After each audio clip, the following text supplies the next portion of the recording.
Bonjour à toutes et à tous. Alors il y a une blague qui dit comme ça, c'est quoi une fête juive? C'est très simple. Ils ont voulu nous tuer, ils n'ont pas réussi, viens on mange. Voilà. Bref, si vous regardez, ça marche plus ou moins pour toutes les fêtes juives. C'est vrai que la place de la nourriture dans le peuple juif, elle est très importante. On mange tout le temps. Tout est une bonne raison pour faire une petite séouda, pour faire un petit kidouche, pour faire une petite ambiance. Mais il y a des moments dans le peuple juif où justement on nous a dit, ben là tu mangeras pas. Les tsomot, les jeûnes. À quoi ça sert? Est-ce que c'est le jeûne intermittent, c'est comme ça qu'on dit, je crois, aujourd'hui, pour perdre du poids? Donc on se dit de temps en temps, on fait un petit jeûne. Il y a quelqu'un qui m'a dit, oui, ben c'est à ça qui sert le jeûne de Guédalia. Après 2 jours de Rosh Hashanah, le premier et le 2 Tishri, où tu t'es fait péter le ventre, et ben le lendemain, t'as un jeûne, ça calme tout le monde. Bon, je suis pas certain que les jeûnes dans le judaïsme sont là pour des raisons diététiques. Il y a 3 sortes de jeûnes. Il y a le jeûne de Yom Kippour. Le jeûne de Yom Kippour n'est pas un jour triste. Oui, parce que on associe le jeûne avec la tristesse. Bien, sachez que pas toujours.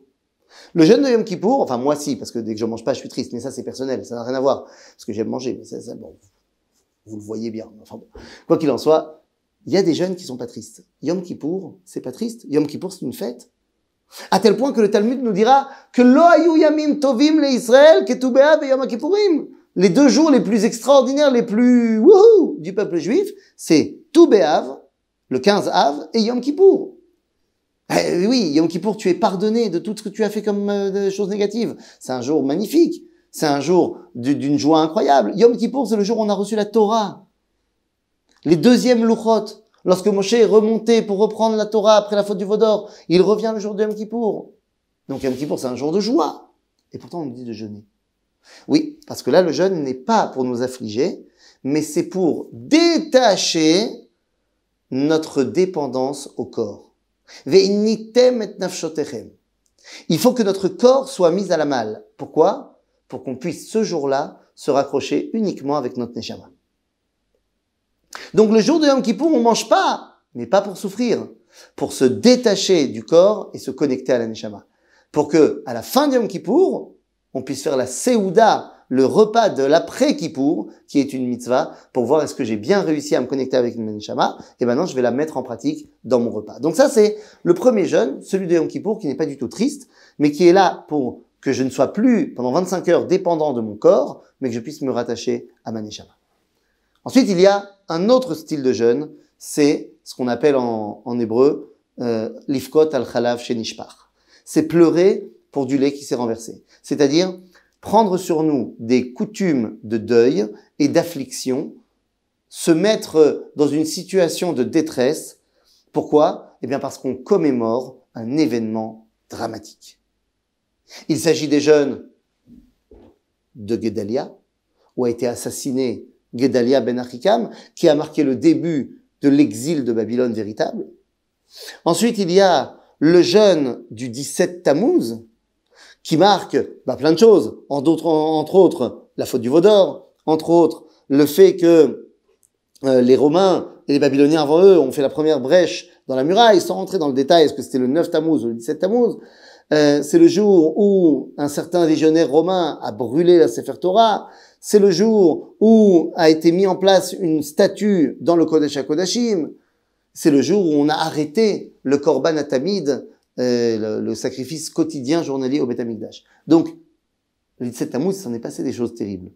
Et donc, on jeûne pour commémorer le drame qu'il s'est passé. Et évidemment, dans cette liste des jeûnes qui commémorent des drames qui se sont passés, il y a le jeûne également du dit Tevet. Mais je le mets un peu de côté, celui-là, si vous voulez bien. Il y a le jeûne de Tisha B'Av. Tisha B'Av, évidemment, là aussi, 5 choses se sont passées. La faute des explorateurs. Ah, c'est notre paracha. La faute des explorateurs qui vient nous montrer que ne pas vouloir rentrer en terre d'Israël, c'est une faute. Et on va être obligé de passer 40 ans dans le désert à cause de ça. La destruction du premier et du second temple. Le fait que la ville de Bétar soit tombée, la fin de la révolte de Bar Korba, et que les Romains ont semé du sel dans Jérusalem pour montrer que plus rien n'allait pousser. Eh bien, ça c'est Tisha B'Av. Donc évidemment, le jeûne de Guédalia, 17 Tammuz et Tisha B'Av sont des jours de jeûne qui viennent nous mettre dans un état de détresse. C'est pour ça qu'on ne jeûne pas, qu'on ne mange pas, qu'on ne boit pas. Parce que ça nous met dans une situation compliquée au niveau de notre être. Bah oui, parce qu'on se rappelle d'un moment compliqué. Ces jeunes-là sont des jeunes de pleurs, des jeunes d'introspection, des jeunes de réflexion sur ce qui s'est passé, de comment est-ce qu'on peut corriger. Mais oui, ce sont des jeunes tristes. Et puis, je l'ai évoqué, il y a le jeûne du 10 Tevet.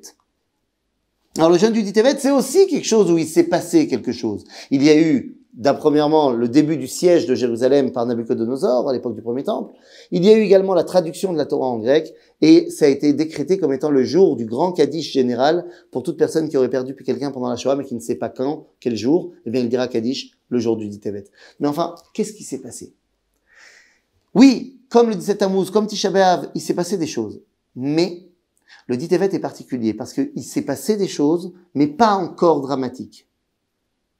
C'est le point de départ d'un moment dramatique qui viendra des centaines d'années plus tard, qui viendra beaucoup plus tard. Lorsqu'il y a eu la brèche dans la muraille de Jérusalem, le début du siège dans la muraille, c'est pas encore la brèche. Il faudra attendre 2 ans et demi avant la brèche. Et quand il y a la traduction de la Torah en grec, il va falloir attendre plus de 100 ans avant la révolte de Hanouka parce que les Grecs ont été insupportables avec nous. Au début, ça allait. En d'autres termes, le jeûne du 10 Tevet, rappelle-toi que des fois, il y a des événements qui arrivent, c'est négatif, mais c'est pas encore trop tard. Tu peux encore corriger. Donc le 10 Tevet, c'est une sonnette d'alarme. Ce n'est pas, ça y est, le verre s'est cassé, donc on pleure. C'est une sonnette d'alarme. Il va se casser, fais gaffe. Et on a besoin des fois de ces sonnettes d'alarme dans le monde. Puis il y a le dernier jeûne, le dernier style de jeûne. J'avais dit 4 au début, j'avais dit 3 au début, mais en fait il y en a 4. Il y a donc Yom Kippour, il y a les jeûnes de tristesse, le jeûne du 10 Tevet, sonnette d'alarme, puis il y a le jeûne d'Esther. Et le jeûne d'Esther, eh bien, c'est quoi? Il n'a rien à voir avec les autres jeûnes. Rien à voir. Parce que le jeûne d'Esther, il s'est rien passé. C'est-à-dire que le jeûne d'Esther vient pour prévoir qu'il ne se passe rien. C'est quoi le jeûne d'Esther? C'est le moment où on jeûne. Alors si on le rattache à Esther elle-même, qu'est-ce qu'elle a fait? Elle a jeûné pendant 3 jours. Pourquoi? Eh bien pour que finalement le roi accepte de la rencontrer.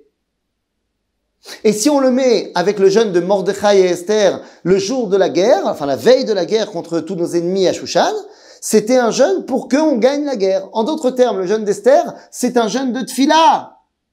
C'est pas un jeûne de on est triste, il s'est passé un truc. C'est un jeûne de tfila. On vient prier à Kadosh Baruch Hu pour que le mal n'arrive pas. Aide-nous à faire en sorte que le mal n'arrive pas. Aide-nous à battre nos ennemis. Aide-nous. Pourquoi on mange pas? Parce que justement, on veut se concentrer maintenant, un peu comme Yom Kippour, pas seulement à notre neshama, mais à notre lien avec Dieu. Donc on se dit, pendant une journée, t'es pas obligé de te concentrer sur ton ventre. Concentre-toi uniquement sur ton lien avec Dieu, tfila, la prière, pour faire en sorte que le mal n'arrive pas et que le bien arrive. Eh bien les amis, c'est ça, les différentes sortes de jeûnes. Soit se connecter avec la neshama, soit pleurer parce qu'il y a eu un drame, soit tirer la sonnette d'alarme pour que le mal n'arrive pas, soit prier pour que non seulement le mal n'arrive pas, mais que le bien arrive à sa place. À bientôt les amis.